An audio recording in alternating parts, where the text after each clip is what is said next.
Good morning, everyone, and welcome to Thursday morning. It's Stephen Whiteside here from the Uptrend.com. In the pre-market this morning, stock index futures and commodities are trading higher. So far it looks like we're going to see some buying at the open on Thursday morning. We do have employment numbers coming out at 8:30 this morning that could certainly change the market's direction. Now, we're looking at a couple of stressors in the market this week, in the bond market and in the options market. The stock market has seen a little pullback, but no major changes. Certainly nothing that's going to show up on the weekly charts. Yesterday was an inside day for the VIX. It's still on a buy signal. That's not supportive for higher stock prices. And what you're seeing is some of the major indices are holding up fairly well. We're seeing weakness in other areas of the market that could continue to push the rest of the market down. We'll just have to wait and see. Now, we're looking at the VIX here. On Thursday, we're looking for a close below 1325 to give us a new sell signal. That would be supportive for higher stock prices. So far, even though the VIX has popped over the past couple of days, we're still looking at 3 blue dots here. We still haven't got all the way to 4 dots just yet, so still waiting for that.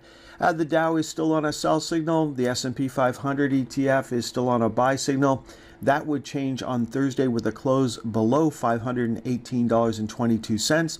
The NASDAQ 100 still on a sell signal, no change there. Now, energy stocks, the commodity sector is still holding the market up. And we've got the energy ETF making a new high on Wednesday. Big up day yesterday for the silver miners, and we'll look at silver in a minute.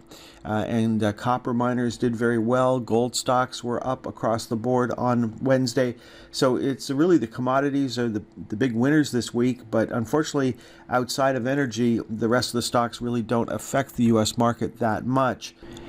Next up, let's take a look at the world of commodities, and starting with the USO, crude oil made a new high on Wednesday. We had a new high for gasoline. Natural gas still on a buy signal here, very small pullback on Wednesday. Then looking at the GLD, we closed at 212.74 yesterday. The top of our projected trading range on both the daily and weekly charts is 212.50. So we're right up there at the top of the range. There's certainly no reason why we can't continue higher from here. It's just interesting when we get up to the top of those ranges to see how many times we actually stop and turn around. Then looking at palladium, we're back on a buy signal as of Wednesday's close, joining platinum already on a buy signal. And silver, which was underperforming gold for quite a while, has caught up very quickly this week, up another nearly 4% on Wednesday. Now, looking at the bond market, bonds are on sell signals right now. That, of course, can put upward pressure on bond yields. We had a new low yesterday for the TLT. Emerging market bonds came back nicely yesterday. It's the junk bonds that everybody keeps an eye on.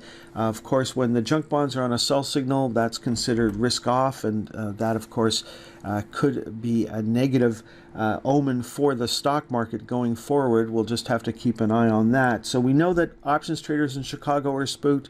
We also know that bond traders in Chicago are also spooked at the moment. And whether that leads to stock market investors getting spooked, only time will tell. Next up, let's take a look at what worked and what didn't work yesterday. It was communication services was the big winner, followed by energy, materials, and industrials. There's the communication services ETF making a new high for this move on the back of Paramount, up nearly 15% on the day. So that stock's been on a buy signal for the past month. Then looking at the energy sector, we looked at the major energy ETF earlier. This is small caps up over 2% on the day. The big winner in the energy sector on Wednesday was Marathon Oil, up nearly 2.5%. Then looking at materials, the big winner there was Freeport, and it was up a little over 2.5% on the day.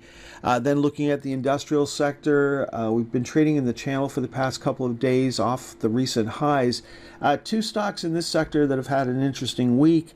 UPS got the contract to support the U.S. postal system, while FedEx lost that part of the contract. So both stocks moving in opposite directions. No new buy signal just yet for UPS, looking for a close on Thursday above $152.98. And for FedEx, we're looking for a sell signal with a close below $273.89 on Thursday. Then looking at consumer discretionary, it was up on the day, but it is on a sell signal right now. Consumer staples was down yesterday over 1%, the big loser in that sector. And from a man's point of view, I don't think makeup is a consumer staple. Obviously, if I was a woman, I might feel differently about that. But Estee Lauder is a consumer staple stock, and it was down hard yesterday. Still looking for a close on Thursday below $145.36. Notice the high here, then we had a lower high, and now we're putting in another lower high. That's a bearish sign for this stock. Now we're almost done here. We've got Meta back on a short-term buy signal as of Wednesday's close. Now, Meta has been basically trading sideways for a while now. We got into this range back at the start of February and have made a high back at the start of March and then a lower high in the middle of March. And now we're looking to see what's going to happen next. You can see we're projecting up to 562.50 at the moment. When you get into the situation where a stock is basically trading sideways, it means investors are waiting for some catalyst. They're waiting for news. They're waiting for something to happen. You want to give the stock a little more breathing room, and you can switch over from the right side chart to the midterm chart and use that and take a more conservative view of the stock. As you can see, momentum is drifting off here, and that is certainly true up here. We haven't moved anywhere. We still have a little room to go before we see a sell signal for Meta on the midterm chart.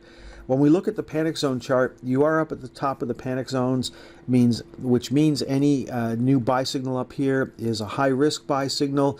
The majority of people and institutions that want to own this stock already own it, and they're not really looking for something to cause them to jump in. Who's usually going to jump in at this point is the public, and they're not very good at timing the market. And they usually show up when the party is about to end. Now, if we look down, you can see that there's a nice open gap there. The top of that gap and the bottom of that gap could potentially act as targets when the stock turns down. You can see that the bottom of that open gap matches up with the bottom of our panic zone projection. And so at some point in the next few months, we may trade all the way down towards $400.